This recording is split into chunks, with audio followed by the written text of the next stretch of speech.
Los palestinos conmemoran el aniversario 76 de la Nakba, cuando más de 700.000 personas fueron expulsadas de sus hogares durante la guerra desatada por la Declaración de Independencia de Israel en 1948. La jornada transcurre en medio de nuevos bombardeos en Gaza y el desplazamiento de cerca de 500.000 de personas de Rafah. El ejército ucraniano anunció el repliegue de sus tropas de algunas zonas del frente norte en la región de Kharkiv. Según fuentes militares, el objetivo de la maniobra sería una reorganización. En tanto, el presidente Volodymyr Zelensky canceló sus visitas al extranjero, incluida la cita con el rey de España de este viernes.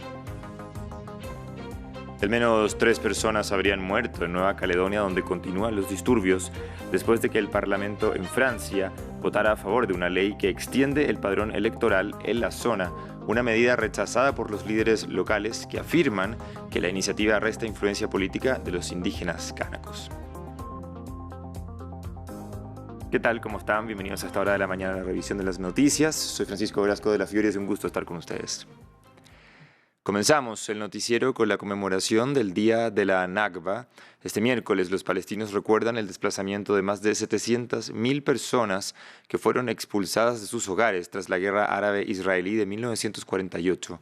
El aniversario llega en medio del desplazamiento forzado de cerca de 500.000 de personas que, en esta oportunidad, huyen de los ataques selectivos del ejército israelí en el área de Rafah, en el sur de la Franja de Gaza. Albert Naya con el informe. Desde hace 76 años, el día después de la creación del Estado de Israel, se conmemora la Nakba, el día en que 5 ejércitos árabes atacaron al nuevo Estado. La fecha marca el comienzo de la primera guerra árabe-israelí. El paso de los años no ha cambiado nada. Mustafa recuerda ese día de 1948. Cuando tenía 5 años, su familia huyó de su hogar, ahora mismo situado en el centro de Israel, hasta la ciudad de Rafah. Según dice, las expectativas han empeorado.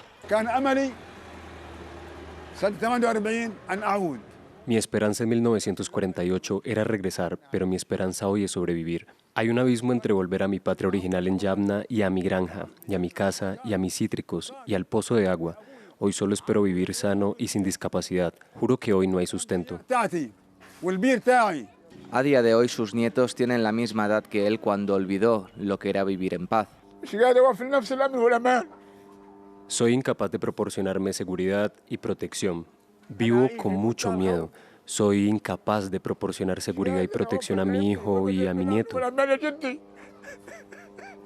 Desde Han Yunis, Gaza, en un campo de refugiados y con una tienda de campaña como vivienda, Mustafa y su familia han tenido que sobrevivir a 76 años de guerras,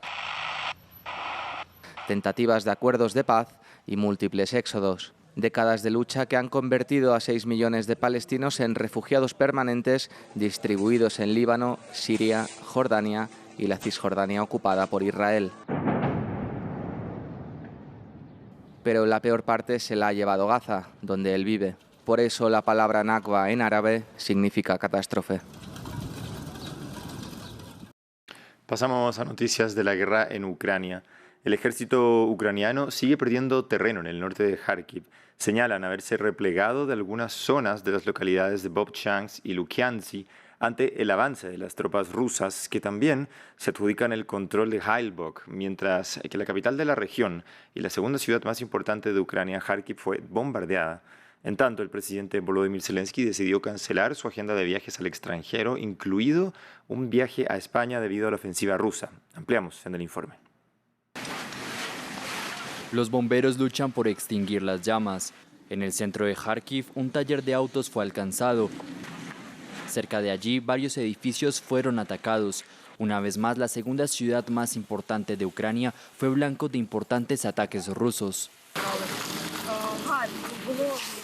Había un olor a quemado y todo estaba como en cámara lenta, como en una película. Tardé un rato en darme cuenta de lo que había pasado. No sé, de milagro no me pasó nada. Desde el fin de semana, el ejército ruso ha avanzado en el norte de la región. Se están produciendo intensos combates al norte de la ciudad de Vovchansk, a poco más de 70 kilómetros de Kharkiv, donde se sigue evacuando a la población. Nos llevaron bajo el fuego. Nunca he oído ni he visto tal horror. y no quiero volver a hacerlo. No sé, ahora pensaremos qué hacer. Nos llevaron voluntarios. Gracias a Dios que nos llevaron, gracias a ellos. Frente a estos avances, Volodymyr Zelensky intenta ser tranquilizador. Pero junto al secretario de Estado de Estados Unidos, Antony Blinken, en Kiev el martes, el presidente ucraniano intentó de nuevo presionar a Occidente. También hemos hablado de los sistemas de defensa antiaérea que necesitamos, en particular para Kharkiv y la región de Kharkiv. Si ya hubiéramos recibido 2 Patriots para esta región, la situación habría sido diferente en esta guerra en general. Las fuerzas ucranianas están luchando actualmente en muchos frentes a lo largo de la frontera, como aquí en Sumy, al noroeste de Kharkiv. Ante los avances rusos, más de 7.500 residentes tuvieron que ser evacuados urgentemente de la zona. Entre tanto, en otro episodio de la tensión entre Rusia y Occidente, este miércoles el Kremlin amenazó con tomar medidas de represalia contra los periodistas occidentales en el país si la Unión Europea imponía restricciones a los medios rusos. Previamente, la vicepresidenta de la Comisión Europea, Vera Jourova, dijo que el bloque sancionaría a medios como Voice of Europe por presuntamente difundir noticias falsas. Escuchemos la respuesta de la portavoz del Ministerio de Asuntos Exteriores ruso. Al igual que respondimos a las opresiones contra los periodistas rusos antes, vamos a responder con velocidad del rayo y con extrema dureza para los occidentales. Si un solo medio de comunicación ruso es sometido a restricciones injustificadas, eso repercutirá en sus colegas aquí en Rusia, es decir, en los periodistas occidentales. Seguimos avanzando, pero ahora desde Francia. La policía continúa buscando al reo que se fugó luego de que el furgón penitenciario en el que era transportado fuera atacado por parte de un comando que utilizó 2 autos y armas de grueso calibre. En el incidente murieron 2 agentes de la policía. El presidente Emmanuel Macron dijo estar conmocionado por el ataque y prometió hacer todo lo posible por encontrar a los autores del crimen.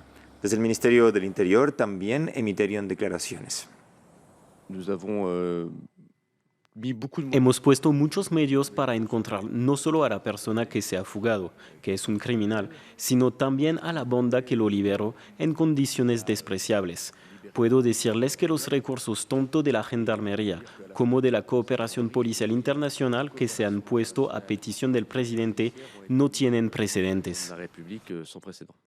Y la Asamblea Nacional Francesa ha aprobado una reforma constitucional que amplía el censo electoral en Nueva Caledonia.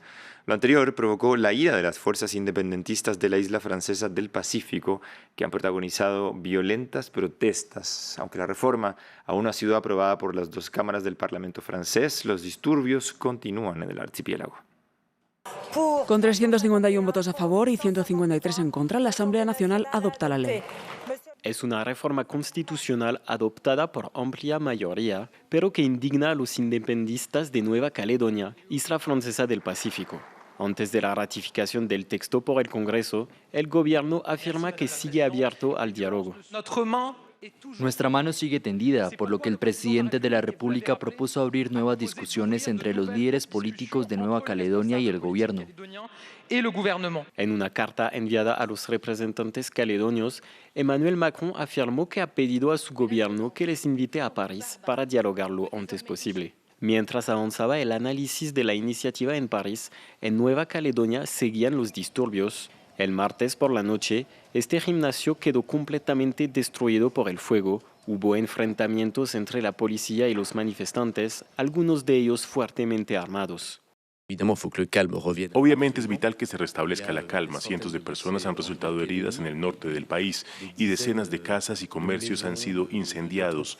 El GIGN ha sido enviado durante 3 días para rescatar a la gente. Un llamado a la calma lanzado también por este diputado independentista.